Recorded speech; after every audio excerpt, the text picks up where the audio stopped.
You may come in thinking you're getting hormone testing, and maybe we're going to look at organic acids. Maybe we're going to look at a stool profile. Maybe we're going to look at food sensitivities. Maybe we're not going to look at anything. Yeah. Maybe we're just going to do a thyroid panel. And when people come in with a lot of conventional labs, again, it can be helpful for comparison, but it's not really telling me a whole lot that I don't already know.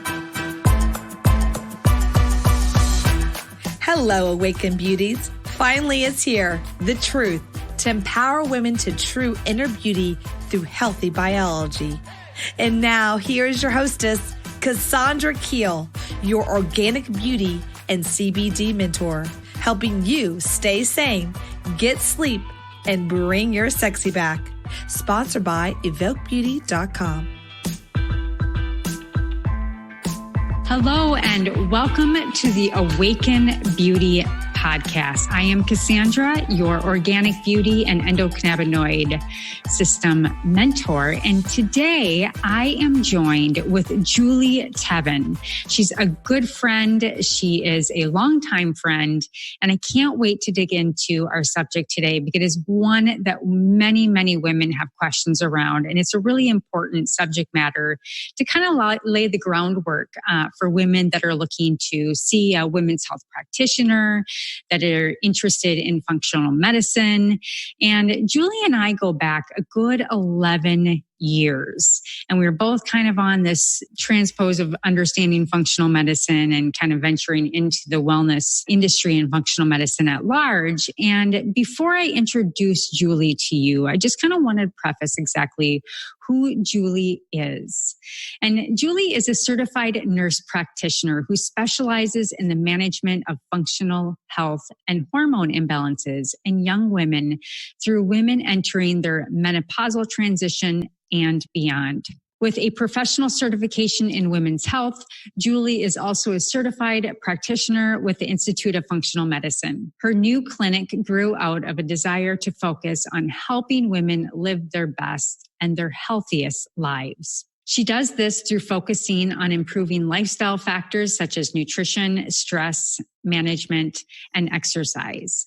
But her real expertise is by taking it to the next level by optimizing gut health, reducing toxin exposure, improving hormonal imbalances, and addressing the underlying health immune issues. She intimately understands and empathizes with the plethora of women coming to her office, being discouraged and being told that everything looks completely normal. Have we heard that before, ladies? Leading them to a never-ending internet search to find alternative approaches. Now, I don't think Google is the best approach at all times, all the time. And so I want to welcome Miss Julie. Julie, are you with us? I'm here. Awesome. Welcome to the Awaken Beauty podcast. Julie, like I had noted, and I have met a good 11 years ago, and it's been a real joy to watch you, Julie, and kind of progress over the years of of the industry and how your wealth of knowledge has really grown and your expertise with women and how you've helped many of my clients has just been really a delight. So I think to lay the groundwork today, we're going to be talking a little about some different things, but mainly we want to have podcasts in the future. But today we're going to talk about functional medicine. What is it? What women should expect? What does it look like to come and see a practitioner like you? And if you could maybe just share with us, kind of going back 11, 12 years ago, from my understanding, you were a nurse practitioner and you started to gear into the functional medicine platform. What kind of awakened you to venture into this industry? So most of my career was working with women. I worked at the perinatal center at Abbott Northwestern for many years, and I decided to leave just mostly out of wanting to get out of shift work. I went back to graduate school, became an NP, and for a long time I was working in family planning clinics, and it started to feel like my job was diagnosing and treating STDs and giving young girls birth control pills. And so I took some time off, decided to just be a mom for a while. And when I went back, a lot had changed for women with the Women's Health Initiative. And so I kind of had to switch gears in everything that I knew And I did a little bit of my own investigation, found a job working with a functional medicine provider who started to train me and basically led me down this path, which honestly was the best decision I ever made. And I don't know that I would ever do anything different at this point. But after 12 years, I've just decided to take it on my own and try to build on what I feel is the best practice to help women. And it's been only a few short months in this completely on my own, but it's been so far a great experience. That is so great. So what led you to be so passionate about this different way of practicing and really addressing women's care? Because maybe we can kind of, when we talk about functional medicine, it's now becoming a very, very common term. And I think there's still a lot of jargon around there. A lot of us are reading about it on different blogs, but can you really kind of set the stone of like how would you explain the difference between functional medicine and conventional medicine? Functional medicine is kind of a parallel to conventional medicine. They're not really exclusive of one another. I think conventional medicine, I think of as you go in for your annual exam or you go in for your routine screenings. Sometimes you just do all of your preventative medicine kinds of work. I kind of like to say it's really early detection. It's not really preventative medicine. I really think functional medicine is true preventative medicine. But most of us go, we have symptoms. We go in, we have somebody analyze it, and then we are given the standard of care treatment, and then we go home. But functional medicine is truly taking it to the next level. It's asking the question, why? Why do I have these symptoms? If I have urinary tract infections that seem to happen a lot, why is that happening? Maybe it's because I'm in a new relationship and having intercourse more, and maybe now I'm having more urinary tract infections as a result. Well, that doesn't happen to everybody. Why is it happening to you? Conventional medicine is really taking those symptoms and just treating them. I've heard the term name it, blame it, and tame it. And that's really conventional medicine. Everything is about signs and symptoms. And I was trained the same way, but functional medicine takes it to another level and starts asking the question, why? And so that's kind of the beauty of it. It makes it a much better way to treat chronic illness. Most of us, we go in, we have the glucose level done at our regular screening. It's a little bit high. So, okay, well, let's do it again next year and see if it's still a little high. Well, what happens over the next year? What can we do to make sure that this doesn't become diabetes? And that's really what I found lacking in the conventional model. And there's absolutely a place for it. I mean, if I have appendicitis, I need my primary doctor. I need to have an urgent care to go to. I need to have that acute care treatment. There's a complete place for it, but it doesn't work real well with chronic health conditions. Yeah, absolutely.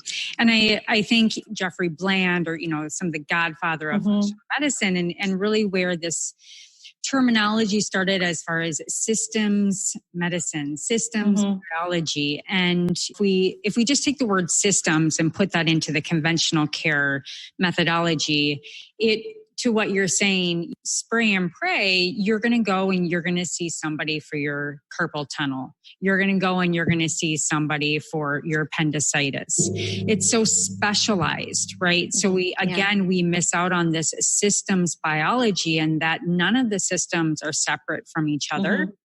I mean, how many clients have I had 12 years ago, 11 years ago, even 5 years ago, where we were so quick to just take gallbladders out? And now all these women are missing gallbladders and can't even process fatty acids, in which I've talked about even endocannabinoids and CBD.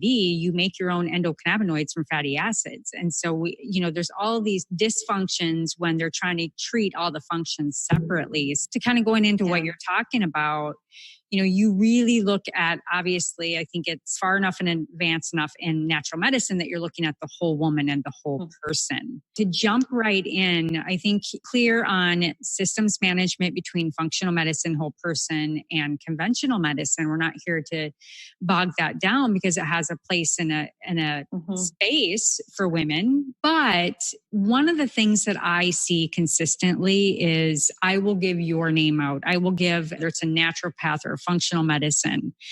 We're still so addicted to this concept of health insurance in the industry. And so I really want to kind of lay out this really kind of nice projection of what women can expect when they work with a functional medicine practitioner, from that first visit to costs, so maybe let's kind of just dissect each section. Let's say I refer somebody to you, Julie Tebben, who is a phenomenal women's health practitioner that has all of these assets that you bring with your experience. They have fear. Do you take health insurance? What does that first visit look like? Am I going to get a bunch of bills for supplements? Can you talk us through that first experience someone contacts you? Yeah, I get the question a lot, whether or not I take insurance. And, the insurance model is truly built around acute medicine and these annual visits. And again, there's this term medically necessary. Mm-hmm. Well, if you've gone to your doctor and you think you have a thyroid condition and all of your labs come back normal, you're not diagnosed with a disease. You have no disease diagnosis. Mm-hmm. That means that you're fine. And yeah, you have these symptoms, maybe sleep more, maybe exercise more, maybe change your diet, but there's not really specific advice given as to what to do next. So you walk away and you say, okay, I don't feel any different. I've my insurance has covered all of this, but where do I go next? And what I do is not considered in all cases medically necessary, because you've already ruled out thyroid disease. Repeating your thyroid labs more comprehensively isn't medically necessary. It's really hard to work in functional medicine within that insurance model because it's not built around functional medicine. So we have to get out of the mindset of what we use our insurance for and what we do outside of insurance. And fortunately, these days, a lot of us have health savings accounts, and they do cover some of these expenses. Flex dollars, flexible spending accounts also cover that. My advice to people is always try to spend as little as you can on your monthly insurance and try to put a lot of that money into things where you can take control over what you think is best for your healthcare. So no, I don't take insurance. There are a few functional medicine providers who do. But the risk is that as a provider, I run the risk of getting audited by these companies on a regular basis because I'm not following that model per se. Patients do pay cash to come and see me, and it is covered by HSA and FSA dollars. So if you have that option, that's a good place to invest your money if you want to work with somebody outside of your insurance system. As far as first visit, because functional medicine really looks at the person as a whole, it's very patient-centered, it's not disease-centered. So I'm interested in everything from how healthy was your mom when she got pregnant? Did she get sick at all during pregnancy? Were there complications? What was her diet like? Was she given antibiotics in labor? Was it a traumatic labor? Was it an easy labor, a fast labor? How was my childhood? Was I breastfed or bottle fed? You really have to go through the entire timeline of a person's life from before conception. And I can't do that all in a first visit. So I have a really extensive intake process. I have multiple intake forms. One that's just kind of a medical history form, a family history form. I also do something called a readiness assessment, which I'm going to come back to. But the other form is a social history, where I'm looking more at your sleep, your stress levels, who's your support system, what do you eat, what do you drink, what toxins are you exposed to. It's quite extensive. And people have said to me, that really took a long time to fill out. My favorite part, back to the readiness assessment, is really trying to meet the person or the patient where they are at the time that they come in to see me. Some people come in and their biggest concern is money. Fine with that. I'm more than happy to work around your finances. I don't need to do any testing. I can do a whole intake form, and we can start. If you've ever seen the functional medicine model, it's a tree. Yep. And if you look at the tree, at the bottom of the tree are the roots. And at the roots, we start looking at what we call modifiable lifestyle factors. And those are things that we can start working on. If you come to me and you really aren't even sure where to begin, but you really haven't done anything with your diet, you really haven't looked at your stress levels, you really haven't done all of these things, that's a great place to start. And if I can get you sleeping better and help you learn to relax, if I can get you moving and exercising, if I can get you looking at food as medicine, not just something that satisfies a hunger, if I can get you to look at stress and your stress response and how you respond to the things that are happening in your life. And then if we can kind of work on your relationships too, who's your support system? Who do you go to when you need help? And if you don't have people supporting you, maybe the better investment is to work with me periodically, but work with a health coach. that can hold you accountable and kind of take over that role of the relationship that is going to help you reach your goals. So at its simplest form, I can do that without spending a whole lot of money. But that really requires motivation. I love the term readiness report. I think that's, I really think that pretty much says it all. Like, are you ready? Yeah. Be ready to take care of your health and start to step down this journey. And you're right on the functional medicine. The drawing is you've got all the tree, and is it the diseases at the top? The organ systems. Everything is based. You see the cardiologist for this. You see the psychologist for that. Yeah. So the fragmented piece that we were talking about before, but for myself, for yourself, for women that come and see you, for women that come and see me at Beauty Ecology, it really comes to like conversation and really connecting with the woman. And, you said something about relationships and support systems. And when I think about the family nowadays, when I think about marriages nowadays, with 50% of marriages ending in divorce, families are so stressed. Their lifestyle and eating habits are so stressed. Yeah. And the women are kind of cultivated to nurture this whole nature of their family, their work lifestyle, that just everything, and run the whole damn system. And I think that's one really, really important part. And that's why I love that the readiness assessment is for them to really, first and foremost, kind of lay it all out on what their life, their reality is, and where that first step is. Because to get from here to here is not a bunch of supplements. It's not a bunch of tests. It's who's your first resort to support, and, how can I support you? And then where are these other levels of care that we can bring around you to support this? Because any woman's health journey, and you can attest to this, whether it's leaky gut or hormones, as women age, there's this whole host of things that start blowing up. They're like, why didn't anybody tell me about this? So I'm sure you get so many women, and maybe you can say a little bit more about this, of how women land in front of you. What are some of those like first questions that you get, or what do they expect from you when they land? And are they saying, well, what supplements should I take, or what test should I take, or I have all these tests, can you just tell me what's wrong with me? You've already kind of related to, you really talk about lifestyle. But so in that first visit, they fill out these forms. What does that first discussion look like after you get past, like, okay, here's all the forms, here's what we're going to do?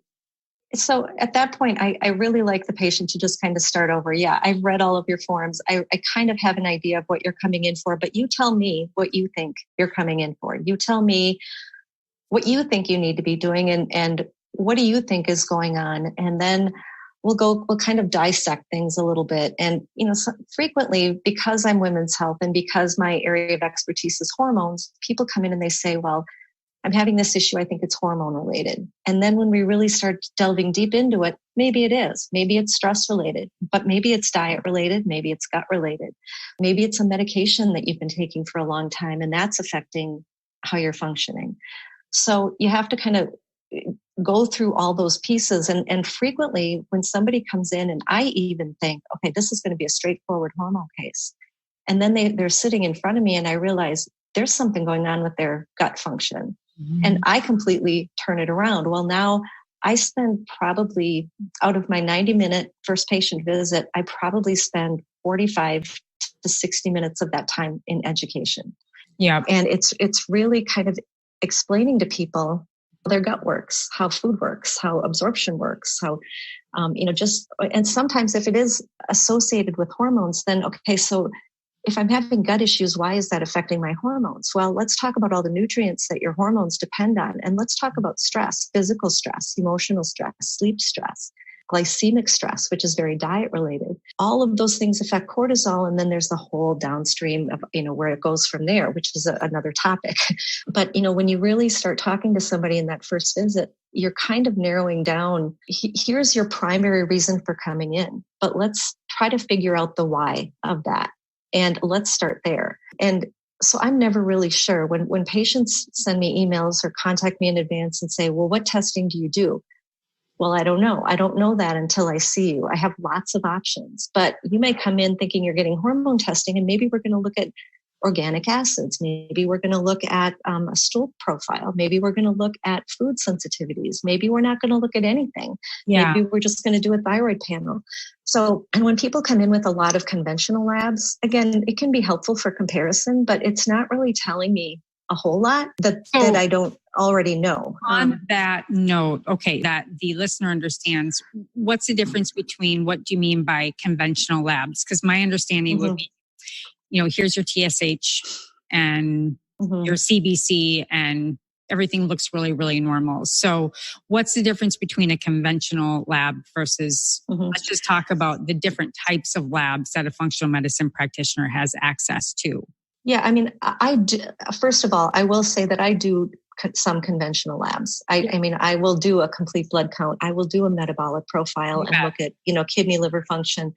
But I read it very differently. So just because you're in the reference range doesn't mean I think things are fine. For example, AST, ALT are two really common liver function tests, and the reference ranges go up to 30, 45 sometimes. However, when I see them over 20, I start to go, there's some stress going on here with regards to detoxification. And so does that mean you have a disease? No, it doesn't. But does that mean maybe I want to look a little closer, or maybe talk about let's eat really clean for a while. Let's talk about maybe doing some a little bit of a detoxification protocol and then reassess and see if, what's better after that, what's not. Kind of clear the playing field a little bit. So you can get information from those labs. But those are the types of labs that are done, your glucose, your TSH, your lipids are done on a regular basis. And again, they are looking at something, they are screening for something, but by the time they become abnormal, you've probably had months, if not years, to try to prevent whatever you're on the path to, and whatever we're assessing, whether it's thyroid disease, hyperlipidemia, diabetes.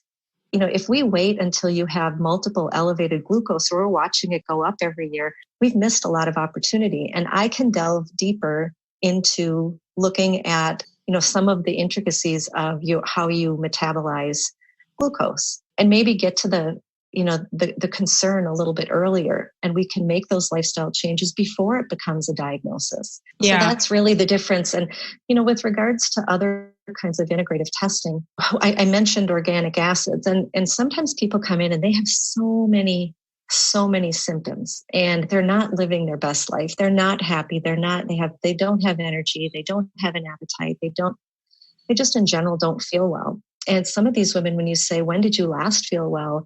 Well, it was when I had my last baby 10 years ago. And ever since then, I feel like everything's going downhill. Well, when you hear that and you start going through all those questionnaires, and you're going, from the functional model, again, I'm not looking at organ systems. I'm looking at something called core clinical imbalances, but yet I'm seeing problems in every single aspect.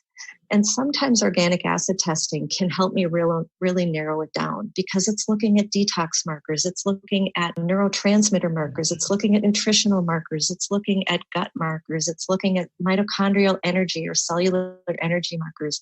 It's looking at fatty acid oxidation. I mean, it really, those are all kind of big terms, but it can really help me say, you know what, I think we start our focus here, and I can clearly see that there's some issues with your gut, and that's affecting your cellular energy health. So let's start our focus there. And the comment you made about the supplements, and yes, I do use a lot of nutritional supplements, but my goal is always that there'll be very little that a person requires long term.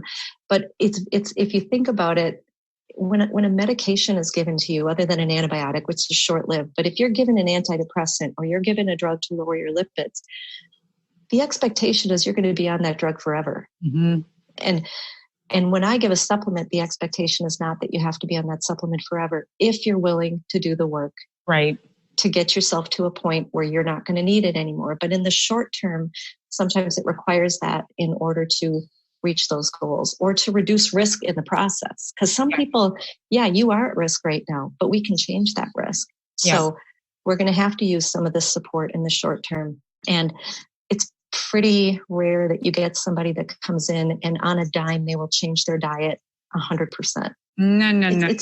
It's not going to happen. And it's an unrealistic goal to set, because you're not going to maintain it. So it's baby steps, and you have to work through a process. And that's what I feel like I'm there to do, is help you get to that process. Because my goal is that you don't have dependence on medication. You don't have dependence on nutritional supplements. You're going to have, your only priority, or the main priority, is really working on the roots of those trees. Right. So. Yeah. And I think all the different testing capabilities are really wonderful. Mm-hmm. But I think it can be excessive sometimes. Like, I'm a data girl and I really love data. Like, I just did another genetic testing, and I just ordered the Viome because I want to get all my stool information. And that one organic acid test can then kind of point to the hormones and be like, well, you're not detoxifying your metabolites. And so we need to get you to detoxify first before we can, put any hormones in you. Because then we're just looking at another emotional crazy breakdown. I mean, there's so many things that you can test for that can support each other, but you can only do so much at a time. So when you say you become then, you hold a woman's hand, in which I think all of us women need that, whether it's our practitioner that honestly, truly listens to us. Women just want to be heard, right? Yeah. So they want to be validated. They want to be heard. And there's an empathetic transition between, I think, two women that happens in a setting such as yours, or for me behind a chair, that just, there's a sense of relief, it's a validation. Yeah. So I think that's a really beautiful relationship that you bring to the table. And then you can kind of step it up with the different tests. So with the anxiety around money, because I can kind of hear some of the women kind of thinking in their back of their mind, okay, well, I really would like to see a functional medicine practitioner.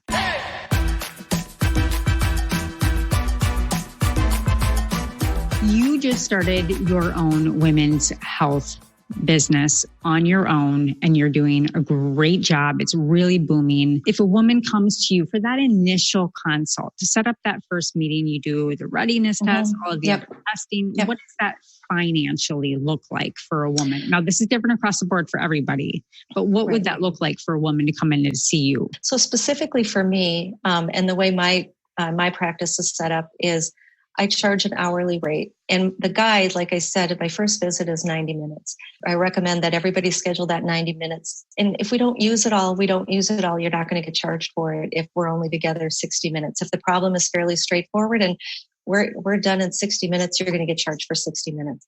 My rate is $260 an hour because of the fact that I'm putting aside 90 minutes. When a patient schedules with me, they have to pay a $60 non-refundable deposit. Now, if a person were to reschedule, obviously that deposit travels with them. If they cancel within 24 hours or they cancel at all, that deposit, that $60 is gone. And that's basically covers, 90 minutes of my time then that wasn't used. And that's the way my policy is. So 90 minutes is that first visit. You're filling out a lot of paperwork in advance. Any records you can get to me in advance is appreciated, because I can be completely prepared for that first visit. But as I said, I spend probably the first half hour kind of listening and asking questions and going through the highlights that I pulled out from the questionnaire. And then we spend a lot of time just educating and talking about the functional medicine model and how they fit into that model, and kind of trying to explain what I hear them saying, and then where I see that fits as far as their health is concerned. And then at the end of that visit, it's the two of us making a plan, whether that plan includes testing, whether it includes lifestyle changes. And interestingly enough, I use the example of the person that comes in that's primary concern is money. But then I have all these patients too that come in and they've done everything they can think of. They've researched everything. They've tried everything. They come in, they're already on a whole bunch of supplements and they're just not getting better. These are the people that often come in and they're like, do whatever you need to do. And I can do that too. It's 100% your decision. And I give options. Sometimes it's a matter of, okay, well, I only have this much to spend right now, but I do want to do that eventually. We'll put that into a long-term plan. That's fine. So we do those initial, the first visit, depending on what we decide, happens. And then approximately, if we're doing testing, 3 to 4 weeks later, we do a follow-up visit, and that's an hour. Again, scheduled an hour, not always taking an hour. That second visit is when I do a nutritional exam. And a nutritional exam is very different. I don't do pelvic exams. I don't do annual exams. I don't do the same exam that your primary doctor does. I spend a lot of time looking in your mouth, looking at your teeth, looking at your skin, looking at some of the things that you just don't typically see done at your primary care provider. And I'm really looking for connections between your nutrient absorption. Do you have a lot of food allergies? Am I seeing a lot of irritation in your skin, telling me there's a lot of immune and inflammatory issues going on systemically? It's a pretty extensive exam. And so I don't do it at the first visit because I haven't really narrowed in on the priorities yet. But the second visit, now I can say, okay, here's some things I'm really interested in, and I can focus on those things in the nutritional exam. And that second visit then is kind of, did you follow through on the things we talked about at the first visit? What did the tests show? And now where do we go from here? And again, that can be anywhere from another follow-up in 6 weeks. It can be, if it's a straightforward, I need help with hormones and I'm menopausal and I'm having a lot of menopausal symptoms.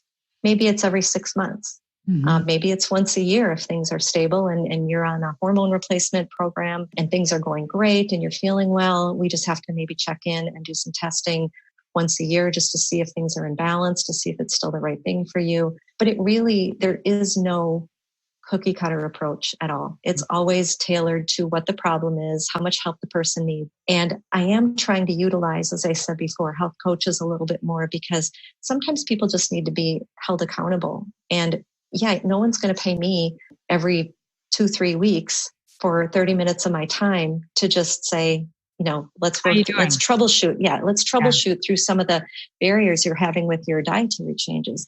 Maybe we just need to have a health coach kind of jump in and see you in between visits with me. That's the first and second visit. And then beyond that, it really is individualized. Okay. That's great. Do you find that this is kind of a random question? A while ago, maybe you can bring air to this. Thyroid medication. So I think that sometimes women will sometimes, I don't want to use the incorrect word, but abuse the system a little bit in appointments to just kind of like get their thyroid medication. And was there like a natural thyroid that went off the market like a year ago and then the people couldn't get any more? And I had a bunch of women trying to like figure out who I could send them to get their natural thyroid medication. Could you say a little bit? Do you remember what that was? Yeah, well, right now there's a shortage on the raw ingredient for desiccated thyroid extract. Okay. Yeah, and desiccated thyroid extract comes from pork thyroid. And it's been known as Armour thyroid, Nature thyroid, WP thyroid, West thyroid. But basically the raw ingredient, that thyroid extract, is the same among all of those products. So people who have been on thyroid medication are now finding that the product that they were using may, be on a back order or it's not as available as it used to be. All I can say about that is that I know that some of the, let me take a step back. Back many years ago, there was an issue with Armour thyroid and there was a huge shortage for a while. And I don't know that we completely understand what happened back then, but it was resolved. At the time, a lot of my patients that were taking Armour thyroid had switched to a compounded thyroid extract and they felt better on that product. And most of them never went back to Armour thyroid. Armour thyroid has some corn gluten in it. It's got starch in it. It's not the cleanest product out there. And people actually felt better on other products. And again, the raw ingredient is the same, but it's all the fillers and the things surrounding the medication that's in that tablet that are different between the products. Yeah, that's really, really interesting that there's fillers and contaminants in that. We look at the nutraceutical world and we look at supplements and there's always, metals and even our supplements and some of the best that they do is COAs on. In cannabis world, you have to have a COA for every bit, but in the supplement world, we don't. But compounding and compound pharmacy they are kind of cooking it up back there. So there is somewhat of a component there that you have to really make sure as far as different food sensitivities and different contaminants and fillers that might not be an issue. That's a whole other, it's something I have not thought about. That is a whole different story. And compounding pharmacies are great because they can really tailor a product to an individual. But I started noticing that one of the compounding pharmacies that I use, he had told me that his distributor said that he can't get thyroid extract until 2020. It was on back order for that long.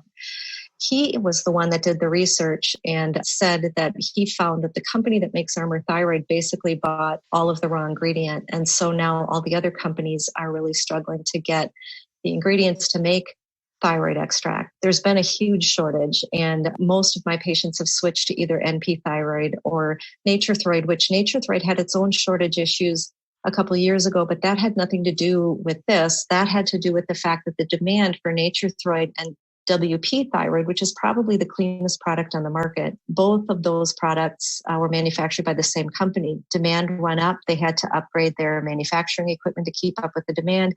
They were out of commission for a while. Everything was on back order. They come out of that, and now there's a shortage on raw ingredient.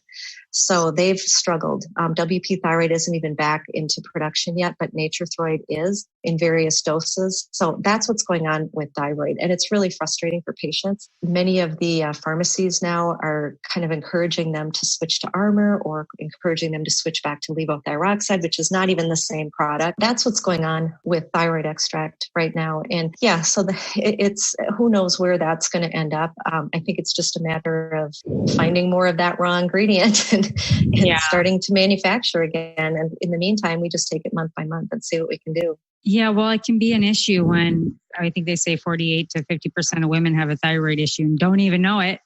Yeah.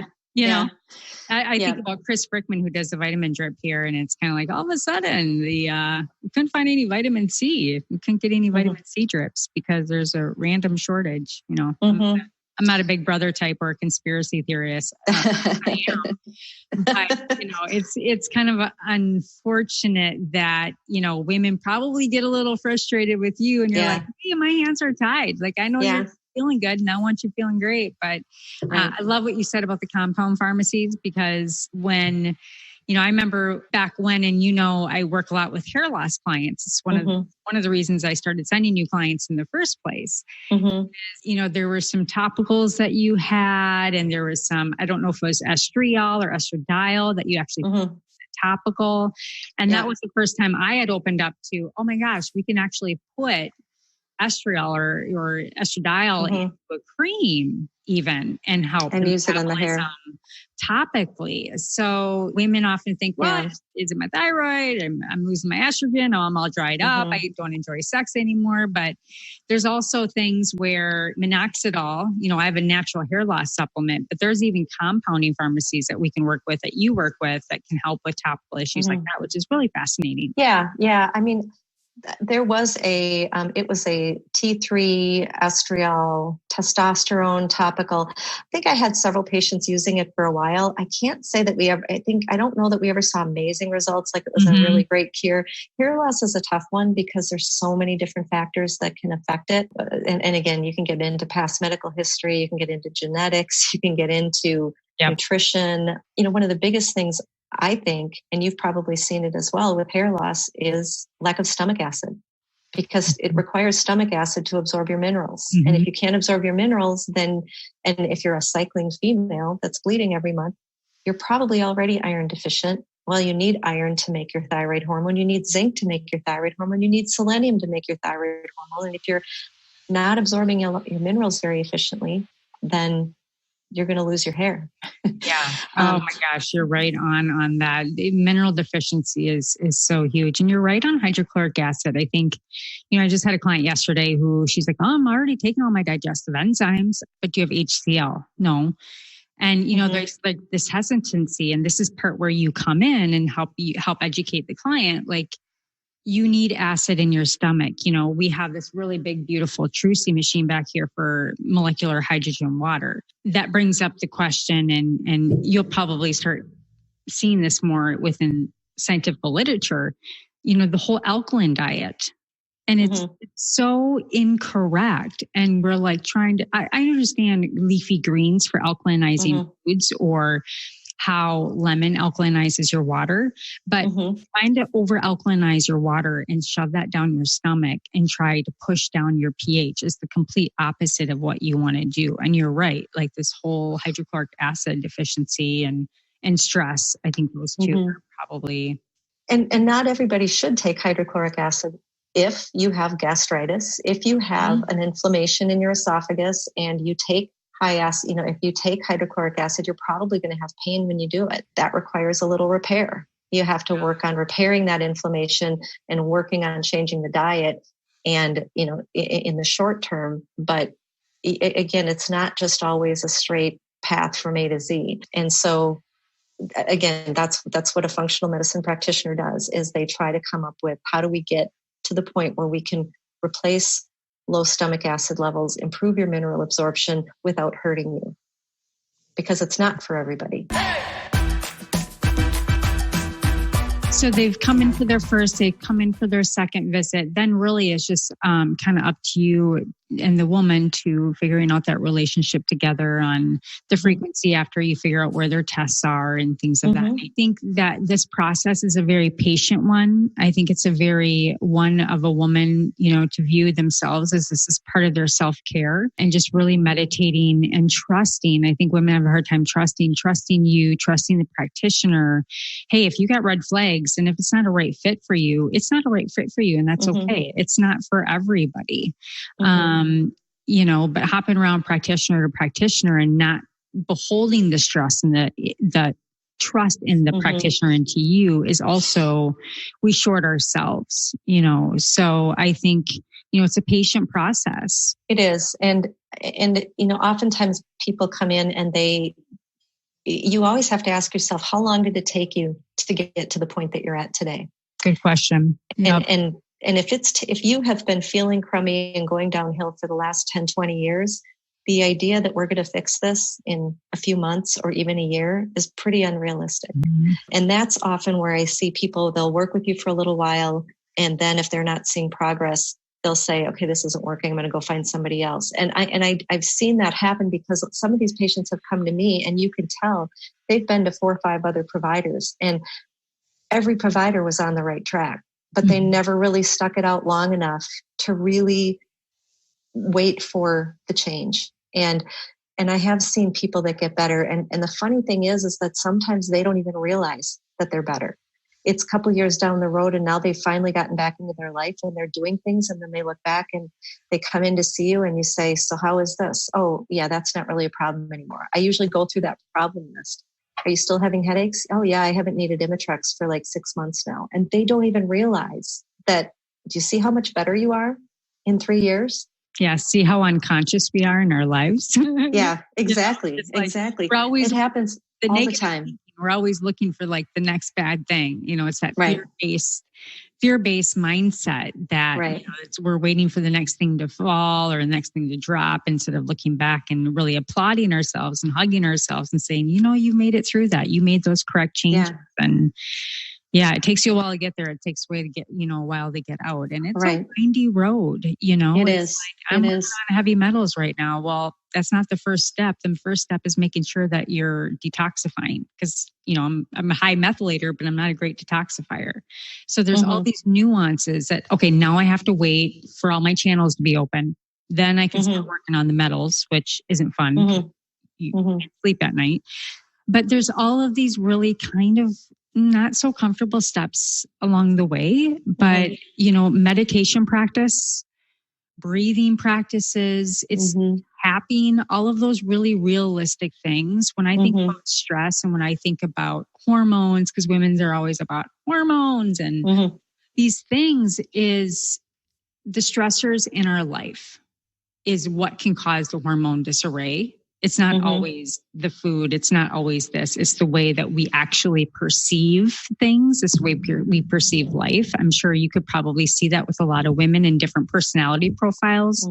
Come in and sometimes it is a toxicity load and sometimes it's just how you really, really look and pursue life. Right. I say this to my patients a lot when we talk about stress and I hear about all the things going on in their lives. And you know what? You can't change the things that are happening to you. But what stress is really a response to it. Exactly. right? And if you think about other populations and the amount of stressors that they have in their lives, but their perception is completely different because it's something that they're used to. Mm-hmm. So they may be happy, they may be dancing and singing and things like that, even though they're in a really high risk situation. And then we look at our problems, and they're real problems and they're real to people at the time, but you can't control that. All you can control is how you respond to it. And people need, and women need, because women are caretakers. They take care of everybody else. They want to control all the problems. And they really need to just focus on how am I responding to all of these things that are happening to me? And if you can get people to just change that perspective, cortisol levels start to go down. And if cortisol levels start to go down, appropriately down, then you start having more availability for other hormones, which are now, dysfunctional because everything is supporting cortisol. Yeah. And your sympathetic, parasympathetic, rest and digest. I mean, when is our body ever really in this restful phase where it can actually absorb and do what it needs to do? Because we're always in this heightened state of stress. I mean, myself included. And so, yeah, I think some of the first things, and I'm bringing awareness to myself is to start asking women, what are some of your meditative practices? And it doesn't have to look like meditation. It could be going on a walk after work for 5-10 minutes just to kind of de-stress and transition from work to home life. But going back to what you said, in those first meetings you have with people, who is your support system? We all need it. We all can think we can do it by ourselves. Nobody does life by themselves. It's not possible. You're that one, practitioner arm to kind of be the detective with them. But when they go home and they go to work, like, who are those really trusted people? It could be just one person. For gosh sakes, it could be Joe Dispenza teaching you how to rewire your brain on YouTube. Whatever that is, find those outlets. So, I think that's really great. Is there anything else that you would want to share on fears or questions that women come in with? I really just kind of want to, again, we'll have more podcasts. We'll start digging into hormones. We'll start digging into estrogen and sex hormones and all of those kind of things up ahead. But anything else as far as that first appointment that you can think of that a woman would maybe want to know? You know what? That first appointment, like I said, I think always the first thing is just that fear of the unknown. If you've never worked with somebody who focuses on functional medicine, I think the cost is the number one fear. But more often than not, at the end of the visit, I feel like the majority of the patients that I see at that first visit, at the end of the visit, they're feeling a little overwhelmed. But they're also feeling very positive. Like they feel like they have somebody that's going to help kind of get them through the fog. And I think it always ends up turning out to be a positive experience. It's been very rare that it hasn't been, I think, mutually a positive experience. And I think once you get past that first visit, I think then people kind of know, they can kind of start to digest it a little bit and think about how they can make it work in their lives. So I think that's probably the biggest fear coming in is always cost and that fear of the unknown. But it doesn't have to be a fear. There's nothing, this is your visit. I'm just a consultant. So many women have been to providers that say, for example, a woman that has bone loss and they've just been diagnosed with osteoporosis and they don't want to take medication. And their provider basically does this, right? And you're going to break a bone. You're going to end up in a nursing home. You're going to die early. I mean, I have heard the worst of the worst as far as what patients have been told by their providers when they're not willing to take that standard route. And they're just looking for another path. And I'm not going to say you have to follow my path, but I'm going to give you another path. And it's your choice how you want to do that. Maybe you want to do a little bit of both. I'm fine with that. I'm not here to tell you what to do. I'm here to provide. You're paying for my advice. I'm giving you advice. What you do with it is 100% your decision. And that's the difference. And, this idea that I'm at a level above, I'm the nurse practitioner and you're the patient and I'm sitting on one side of the table and you're sitting on the other side of the table. That's not it at all. Not at my practice. At my practice, we're equals. I'm providing you advice. You're providing me information and you're paying for my service. You're paying for my advice, for my knowledge, for my training. And, what you do with it is 100% your decision and there's no guilt. Yeah. I love that.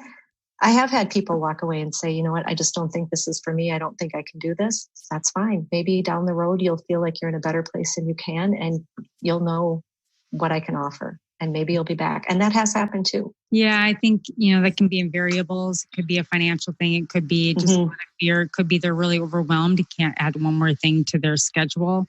So I think there's a lot of reality when we have to start facing our health, because that does mean changing our nutrition. It does mean changing the way we think. This is whole system. And I really love this. I love how you set the table, right? And it's this one-on-one, peer-to-peer. And I always go back to the Maslow's law, the hierarchy of needs. And at the top of this pyramid, we have we're in our highest state of self. We have relationships. We have our nutritional needs. We have a roof over our head. We have capitalism, which is somebody that comes to you. They're fairly paying you for the providence that you give them, and you see a value there. And really all we're doing is helping each other get to this higher state of self, right? It's our gut, so we're not feeling like crap every day, so that we can live life in joy and happiness, not stressed, not depressed, because so many women are. And so I just want to thank you, Julie, for not only coming into my life, 11, 12 years ago. We share a very, very strong passion for functional medicine and really getting to the root of issues. Not only do we do that for ourselves, you do this for other women, but I really look forward to having you on future podcasts where we can talk about hormone dysregulation. We can talk about sex hormones. There's a lot of things that we'll be able to dig into, but for people that want to know about you, where can they find you and where would they go to search you out? Your website? So yeah, my website right now is the best place to find me. And right now it's still a work in progress. As I said, my practice only opened in January, and it was a fairly quick turnaround from leaving the old practice to coming to the new practice. And bear with me on the website, it's coming. But for right now, you can go to my website, Julie Tebben, CNP for certifiednursepractitioner.com. And there's a way to connect if you just want to drop off your email, and I will send you emails when topics come up. There's a way to register as a patient by clicking on the portal button, which is basically your standard electronic medical record. But I love my medical record. It's very user friendly and intuitive, and you can register as a patient, and then all the information is there that you need once you've registered. And most of it is on that first page as well. Okay. So that's where you can find me right now. And I am on Facebook as well. What gets posted on Facebook is basically the same as what gets posted in my periodic emails. Okay. That's great. You have good emails. I saw one just come through that you're providing the Dutch test. Yes. I love the Dutch test. I've been doing hormone testing for many years, but that test, and there are other tests out there, but I really like the layout of this, and patients have said, given me feedback that it's really easy to understand. So that's been really good. Yeah. I have another question. Where do you see functional medicine going in the next, let's say, 2 years? Is there anything up ahead, genetically, epigenetics? Where do you see kind of things? I've heard chronobiology, so looking at, the biology of time and our sleep and wake cycles. Where do you? Yeah, I mean, I think right now, the big buzzword in functional medicine right now is about the genomics. And I think that's been really interesting. I think it's helped guide care. But, one of the mistakes patients make, is that they see an abnormal gene and they automatically think, I better start taking a supplement for that.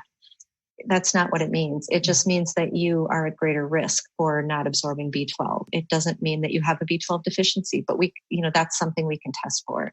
And it's not just a B12 level, which isn't the greatest way to test for B12 all the time. But, I think that's probably the biggest thing. I think right now, I just really want to start to see a little bit more of an acceptance in the general medical community.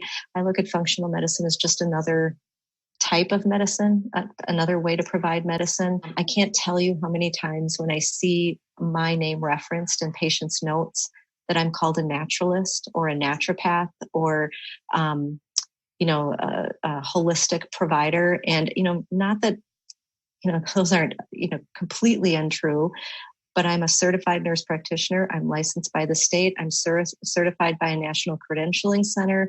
I'm no different than any other nurse practitioner that's practicing out there. I have an NPI number, a DEA number. However, I just practice a different type of medicine and nursing. And so I'd like to see that accepted, because oftentimes what you see is, comments made about what I do is investigational. There's one insurance company that constantly refers to what I do as to what functional medicine practitioners do as investigational. But I always come back and say, isn't everything in medicine currently under investigation? We're constantly researching. We're constantly looking for a better way, a different way, a safer way. And that's always happening. And it is in functional medicine as well. So things evolve, things change over time. And I think this is just another change, and it's just taking some time to become widely accepted. Yeah. Well, I love outliers, and you're an outlier. And I'll tell you what, I think you get paid fairly for what you provide, and the systems are changing. And I know from the number of women that are calling you and other practitioners that I work with, women are demanding their time and their money to be spent more wisely. And they want answers. And if the fear is around money, I don't want to make this around money. It's around women want answers. And, there's a lot of fancy supplements on the market, from Josh Axe's collagen powder, and it's la, la, la, la. It's like, slow down, adding all these things. I mean, for gosh sakes, you can OD on vitamin B vitamin. You're just going to have yanked up anxiety, and you're not going to be able to sleep at night. It behooves us as women to not find someone like yourself or a trusted natural provider that looks at the systems biology and the system to really get to the root, and just make sure that you've got your groundwork done and that you're in that preventative mindset, right? We can't always be putting fires, and that's exactly what you provide. So you are a detective, medical detective, and paid righteously. So, well, I really want to thank you for coming on to the Awaken Beauty podcast. And I look forward to having you in the future, and we'll have many more fun topics to jump into now that we've got the groundwork laid. And I will make sure that in the show notes, all of your information is displayed. And for all of you that are listening, make sure that you find the Awaken Beauty podcast on iTunes. Make sure you hit subscribe, then hit rate and review, and don't just leave a quick comment or your 5 stars. Really, really leave your aha moment, your key takeaways, so that you can help bridge what your brilliance was to other women, so that they can have your aha and listen to the Awaken Beauty podcast in the future. So thank you again. This is Cassandra, your Awaken Beauty, organic beauty and endocannabinoid mentor, and we'll see you next time. Hello, Awaken Beauties. Thank you for joining Cassandra today. Were you inspired to bring your sexy back? Please like and subscribe wherever you listen to podcasts. Interested in high-quality natural products for your hair, skin, and wellness? Please visit evoquebeauty.com. Again, that's evoquebeauty.com. evoquebeauty.com. Until next time, stay sane, get sleep, and bring your sexy back.